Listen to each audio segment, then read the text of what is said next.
ଜାତୀୟ ସେବା ଯୋଜନାରେ ସ୍ୱତନ୍ତ୍ର ଶିବିର ଆୟୋଜିତ। ବାସୁଦେବପୁର ବ୍ଲକ ଅନ୍ତର୍ଗତ ଶହୀଦ ସ୍ମୃତି ମହାବିଦ୍ୟାଳୟ ବଢିପଦା ଇରମଠାରେ ଜାତୀୟ ସେବା ଶିବିରର ଅନେକ କାର୍ଯ୍ୟକ୍ରମ ଅନୁଷ୍ଠିତ ହୋଇଯାଇଛି। ଆୟୋଜିତ ଏହି ଶିବିର 25 ତାରିଖ ପର୍ଯ୍ୟନ୍ତ ଚାଲିବ ଏବଂ ବିଭିନ୍ନ ସ୍ଥାନରେ ସଫେଇ ସହ ବିଭିନ୍ନ କାର୍ଯ୍ୟକ୍ରମ ଅନୁଷ୍ଠିତ ହୋଇଯାଇଛି। ତୃତୀୟ ଦିନରେ ଆୟୋଜିତ ସଭା କାର୍ଯ୍ୟକ୍ରମରେ ମୁଖ୍ୟ ଅତିଥି ଭାବେ ପୂର୍ବତନ ସରପଞ୍ଚ ପ୍ରଫୁଲ୍ଲ ବିଶ୍ୱାଳ, मुख्य वक्ता भावे वरिष्ठ सांबादिक उदय जेना, महाविद्यालय अध्यक्ष जोग देथिले। अध्यापक राजकिशोर राय संयोजन कार्यक्रम चली। एथिरे महाविद्यालय 30 रु ऊर्ध्व छात्र छात्री उपस्थित रहउछन्ति। महाविद्यालय जातीय सेवा योजना कार्यक्रम जो चली से जो पिलाने अच्छी मोर आशा एवं आकांक्षा जे ये एनएसएस कैंप रो जो नीति शिक्षा आदर्श रही सरकार इच्छा सबू पिलामानंकर भविष्य जीवन में सहायक हेबो एक कथा मु दृढ़ विश्वास करी कहबी जे पिलामानंक भविष्य जीवन में से किभली भाव में सुस्थ सुंदर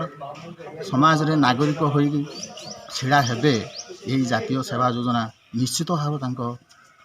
जीवन में सहायक है। नेशनल सर्विस स्कीम मुझे प्रोग्राम अफिसर अच्छी एनएसएस प्रोग्राम अफिसर अच्छी तो आज आम तृतीय दिवस पहुँचु पिला धरिकी आम रहीचु पाखापाखि 43-44 पिला रोचंती सहित एक्स स्टूडेंट अच्छा एवं अन्य भी अच्छा आउ 50 जनकर कैंप चलती मु पिला धरिकी माने बहुत साहय मिलूँ कॉलेज रु आउ प्रिंसिपल मो साहय कर समस्ते स्टाफ मैंने साहय कर पिला जमी 8 प्रहरी 8 प्रहरी जमी 24 घंटा जो कार्यक्रम करने कथा करूँ से कमिटेड हाँपाई आम से माने दौचु ये दौचु से बहुत प्रेरित अच्छा पिला माने बहुत खुशी अच्छा पिला माने बहुत मत मजा लगी बहुत भल लगी जे हाँ से निश्चय देश कि करके देखेबे नेशनल सेवा योजना नो नेशनल सेवा कमिशन बा ए कमिशन अब गोटे मिशन नेशनल सेवा मिशन रे से माने काम करेंगे विथ ए मिशन से काम करेंगे से बहुत उत्साहित अच्छी। जो जातीय सेवा योजना बाबद आपंकर कौन हो वार्ता रही मोर तो ये महाविद्यालय पूर्वतन सभापति एवं दुई थर इरम ग्राम पंचायत आदर्श सरपंच मोर ये जो कुनी कुनी पिला माने जो एनएसएस कैंप करूछंती जोटा आयोजन करिसंती सेथिपाई मु बहुत खुशी पिला मानकू